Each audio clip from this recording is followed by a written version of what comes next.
સમાચાર ચૈતાલી જોશી વાંચે છે. સૌપ્રથમ મુખ્ય સમાચાર. પ્રધાનમંત્રી નરેન્દ્ર મોદીએ જિલ્લા ન્યાયતંત્રના રાષ્ટ્રીય સંમેલનમાં કહ્યું કે મહિલાઓ પર થતા અત્યાચાર અને બાળકોની સલામતી સમાજ માટે એક ગંભીર ચિંતાનો વિષય. ગુજરાતથી 7મા રાષ્ટ્રીય પોષણ માહનો દેશવ્યાપી પ્રારંભ કરાવતા કેન્દ્રીય મંત્રી અન્નપૂર્ણા દેવીએ કહ્યું, જો મહિલાઓ સ્વસ્થ હશે તો સમાજ સ્વસ્થ બનશે. ભારતના યુનિફાઈડ પેમેન્ટ્સ ઇન્ટરફેસ યુપીઆઈએ આ વર્ષે એપ્રિલ અને જુલાઈ વચ્ચે લગભગ 81 લાખ કરોડ રૂપિયાના વ્યવહાર કર્યા.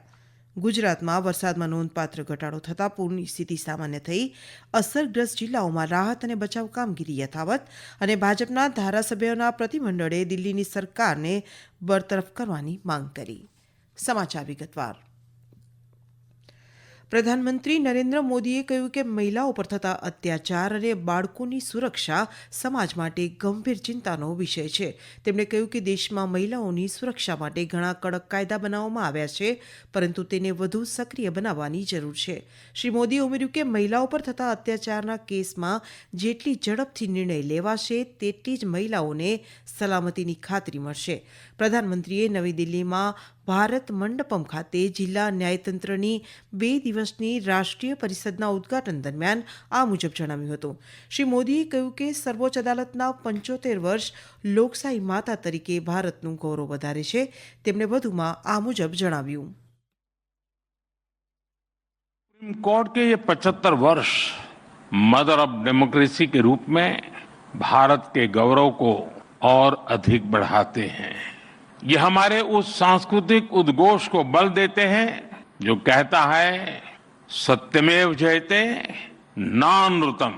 इस समय देश अपनी के आजादी के 75 वर्ष पूरे करके संविधान की 75वीं वर्षगांठ मनाने जा रहा है. इसलिए इस अवसर में भी गर्व भी है, गौरव भी है और प्रेरणा भी है. શ્રી મોદીએ ઉમેર્યું કે સર્વોચ્ચ અદાલતે કટોકટીના કાળમાં સંવિધાનનું રક્ષણ કર્યું હતું. ભારતીય ન્યાય સંહિતા અંગે પ્રધાનમંત્રીએ કહ્યું, સિટીઝન ફર્સ્ટ, ડિગ્નિટી ફર્સ્ટ અને જસ્ટિસ ફર્સ્ટ એ કાયદાઓની ભાવના છે. આ પ્રસંગે પ્રધાનમંત્રીએ સર્વોચ્ચ અદાલતની સ્થાપનાના 75 વર્ષની યાદમાં સ્ટેમ્પ અને સિક્કાનું અનાવરણ કર્યું હતું.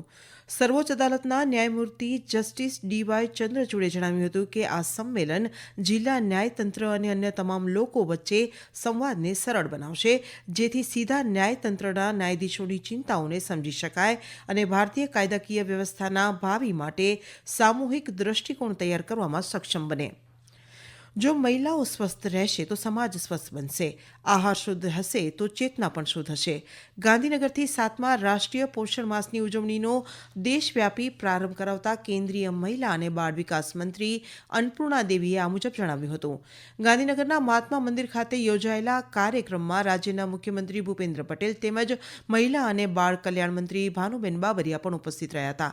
આ પ્રસંગે મહાનુભાવોના હસ્તે અન્નપ્રાશન, સગર્ભા, ધાત્રી માતા અને કિશોરીઓને પોષણ બાસ્કેટ અને વિવિધ યોજનાના લાભાર્થીઓને સહાય વિતરણ કરાયું. પોષણ માસ અંતર્ગત દેશભરમાં પોષણ આધારિત વિવિધ થીમ પર અનેકવિધ કાર્યક્રમ યોજાશે. ઉલ્લેખનીય છે કે સ્વસ્થ ભારતના નિર્માણની દિશામાં દેશની મહિલાઓ અને બાળકોમાં પોષણને સુનિશ્ચિત કરવા માટે કેન્દ્ર સરકારના મહિલા અને બાળ વિકાસ મંત્રાલય દ્વારા વર્ષ 2017-18થી રાષ્ટ્રીય પોષણ માસની ઉજવણી કરવામાં આવે છે. ભારતના યુનિફાઈડ પેમેન્ટ્સ ઇન્ટરફેસ એટલે કે યુપીઆઈએ વિશ્વના મુખ્ય ડિજિટલ પેમેન્ટ પ્લેટફોર્મ્સને પાછળ છોડીને આ વર્ષે એપ્રિલ અને જુલાઈ વચ્ચે લગભગ 81 લાખ કરોડ રૂપિયાના વ્યવહાર કર્યા હતા, જેમાં ગયા વર્ષની સરખામણીમાં 37% વધારો નોંધાયો છે. વૈશ્વિક પેમેન્ટ હબ પે સિક્યોરના નવા આંકડા અનુસાર યુપીઆઈ મારફતે પ્રતિ સેકન્ડ 3700થી વધુ વ્યવહારો કરાયા હતા, જે 2022માં પ્રતિ સેકન્ડ નોંધાયેલા 2339 વ્યવહાર કરતાં 58% વધુ છે. આ રીતે વ્યવહારોની સંખ્યાના સંદર્ભમાં યુપીઆઈએ ચીનના એલીપે, પેપલ અને બ્રાઝિલના પેક્સને પાછળ છોડી દીધા છે. જુલાઈમાં યુપીઆઈ વ્યવહાર 20,60,000 કરોડ રૂપિયાને આંબી ગયા હતા.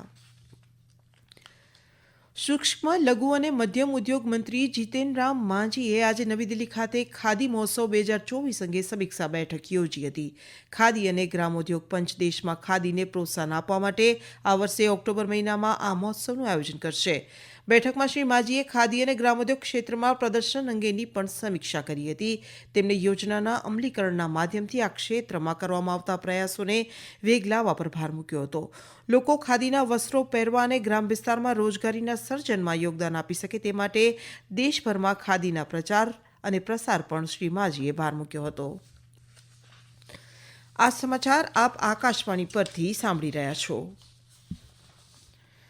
ભારતીય જનતા પાર્ટીના પ્રભારી અને કેન્દ્રીય મંત્રી શિવરાજસિંહ ચૌહાણે કહ્યું કે ઝારખંડમાં વિધાનસભા ચૂંટણી માટે ભાજપ ચંપાઈ સોરેનને મહત્વની જવાબદારી સોંપશે. રાંચીમાં પત્રકારો સાથે સંવાદ કરતા શ્રી ચૌહાણે કહ્યું કે શ્રી સોરેનને પાર્ટીની કોર કમિટીમાં પણ સામેલ કરાશે. આગામી વિધાનસભા ચૂંટણીમાં ભાજપ જીતવાનો પ્રયાસ કરશે. ગુજરાતમાં છેલ્લા 24 કલાકમાં વરસાદમાં નોંધપાત્ર ઘટાડો થતાં પૂરની સ્થિતિ સામાન્ય થઈ ગઈ છે. પૂર અસરગ્રસ્ત જિલ્લાઓમાં રાહત અને બચાવ કામગીરી ચાલી રહી છે. કચ્છ અને સૌરાષ્ટ્રના કેટલાક ભાગોને બાદ કરતા રાજ્યના કોઈપણ વિસ્તારમાં છેલ્લા 24 કલાક દરમિયાન નોંધપાત્ર વરસાદ નોંધાયો નથી. તો આ તરફ આંધ્રપ્રદેશમાં બંગાળની ખાડીમાં સર્જાયેલા લો પ્રેશર સિસ્ટમને કારણે ગત રાત્રિથી રાજ્યના વિવિધ વિસ્તારોમાં સતત ધોધમાર વરસાદથી જનજીવનને અસર થઈ છે. મુખ્યમંત્રી એન ચંદ્રાબાબુ નાયડુએ ભારે વરસાદ અંગેની સમીક્ષા કરવા ગયેલા અધિકારીઓ સાથે એક બેઠક યોજી દરેક સમયે સતર્ક રહેવા અને જરૂરી રાહત પગલાં હાથ ધરવા નિર્દેશ આપ્યો હતો. ભાજપના ધારાસભ્યોનું એક પ્રતિનિધિ મંડળે દિલ્હીમાં રાષ્ટ્રપતિ દ્રૌપદી મુર્મુને મળી આમ આદમી પાર્ટીની આગેવાની હેઠળની દિલ્હી સરકારને બરતરફ કરવાની માંગ કરી છે. દિલ્હી વિધાનસભામાં વિપક્ષના નેતા બિજેન્દ્ર ગુપ્તાની આગેવાની હેઠળના પ્રતિનિધિ મંડળે રાષ્ટ્રપતિને આ સંદર્ભે એક આવેદનપત્ર સુપરત કર્યું હતું. ભાજપે આમ આદમી પાર્ટીની સરકારની કાર્યવાહી અંગે વિવિધ ચિંતાઓ વ્યક્ત કરતા દિલ્હી સરકાર પર અનેક આરોપ લગાવતા કહ્યું કે આના કારણે દિલ્હીના લોકોની આવશ્યક સેવાઓ અને કલ્યાણકારી કાર્યક્રમો પ્રભાવિત થઈ રહ્યા છે. રાજધાનીમાં બંધારણીય મૂલ્યોનું રક્ષણ કરવા અને લોકતાંત્રિક પ્રક્રિયાના સુચારુ સંચાલન માટે રાષ્ટ્રપતિનો તાત્કાલિક હસ્તક્ષેપ ખૂબ જ મહત્વપૂર્ણ છે. ભારત, માલદીવ્સ, મોરિશિયસ અને શ્રીલંકાએ હિન્દ મહાસાગર ક્ષેત્રમાં સુરક્ષા અને સ્થિરતાના પડકારોને પહોંચી વળવા કોલંબોમાં કોલંબો સુરક્ષા સંમેલન સચિવાલયની સ્થાપના માટે સમજૂતી કરાર પર હસ્તાક્ષર કર્યા છે. શ્રીલંકા સરકારે કોલંબો ખાતે આ હસ્તાક્ષર સમારોહનું આયોજન કર્યું હતું, જેમાં રાષ્ટ્રીય સુરક્ષા સલાહકાર અજીત ડોભાલ અને માલદીવ્સ, મોરિશિયસ અને શ્રીલંકાના પ્રતિનિધિઓએ ગઈકાલે સંબંધિત સભ્ય દેશપતિ દસ્તાવેજો પર હસ્તાક્ષર કર્યા હતા. રાષ્ટ્રીય સુરક્ષા સલાહકાર અજીત ડોભાલે પરંપરાગત, બિનપરંપરાગત અને ઉભરતા હાઇબ્રિડ સુરક્ષા પડકારોને સંબોધવા માટે કોલંબસ સુરક્ષા સંમેલનના મહત્વ પર ભાર મૂક્યો હતો. તેમણે વિવિધ સુરક્ષા સ્તંભોમાં સતત પ્રાદેશિક સહકારની જરૂરિયાત પર પ્રકાશ પાડ્યો હતો. પેરિસમાં પેરા ઓલિમ્પિક ગેમ્સમાં ભારતની મેડલની આશા આજે ત્રીજા દિવસે નિશાનેબાજ પર છે. પેરા શટલર્સ અને તીરંદાજો પર સ્પર્ધા કરવા માટે તૈયાર છે.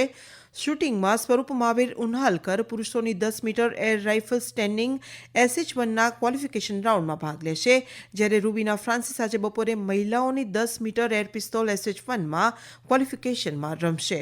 ભાલાફેંકના ખેલાડી પરવીન કુમાર આજે રાત્રે F57 ફાઇનલ ઇવેન્ટમાં પોડિયમ ફિનિશ મેળવવા પર નજર રાખશે. રાષ્ટ્રપતિ દ્રૌપદી મુર્મુએ પેરિસ રમતોમાં 10 મીટર એર રાઇફલમાં સુવર્ણચંદ્રક જીતવા બદલ ભારતીય ખેલાડી અવની લેખારાને અભિનંદન પાઠવ્યા હતા. સોશિયલ મીડિયાના સંદેશમાં રાષ્ટ્રપતિએ કહ્યું કે પેરા ઓલિમ્પિક્સ રમતમાં અવની લેખારાનો આ ત્રીજો ચંદ્રક અને બીજો સુવર્ણચંદ્રક છે. દેશના ઐતિહાસિક સિદ્ધિ પર ગર્વ છે અને ખેલાડીઓનો દ્રઢ સંકલ્પ તમામ લોકો માટે પ્રેરણાદાયી છે. રાષ્ટ્રપતિએ પુરુષોની 10 મીટર એર પિસ્તોલ સ્પર્ધામાં રજત ચંદ્રક જીતનારા મનીષ નરવાલ અને મહિલાઓની 10 મીટર એર રાઇફલ સ્પર્ધામાં કાંસ્ય ચંદ્રક જીતવા બદલ મોના અગ્રવાલને પણ અભિનંદન પાઠવ્યા હતા. અંતમાં મુખ્ય સમાચાર ફરી એકવાર. પ્રધાનમંત્રી નરેન્દ્ર મોદીએ જિલ્લા ન્યાયતંત્રના રાષ્ટ્રીય સંમેલનમાં કહ્યું કે મહિલાઓ પર થતા અત્યાચાર અને બાળકોની સલામતી સમાજ માટે ગંભીર ચિંતાનો વિષય. ગુજરાતથી 7મા રાષ્ટ્રીય પોષણ માસનો દેશવ્યાપી પ્રારંભ કરાવતા કેન્દ્રીય મંત્રી અન્નપૂર્ણા દેવીએ કહ્યું, જો મહિલાઓ સ્વસ્થ રહેશે તો સમાજ સ્વસ્થ બનશે. અને ગુજરાતમાં વરસાદમાં નોંધપાત્ર ઘટાડો થતાં પૂરની સ્થિતિ સામાન્ય થઈ. અસરગ્રસ્ત જિલ્લાઓમાં રાહત અને બચાવ કામગીરી યથાવત. આકાશવાણી પરથી સમાચાર પૂરા થયા.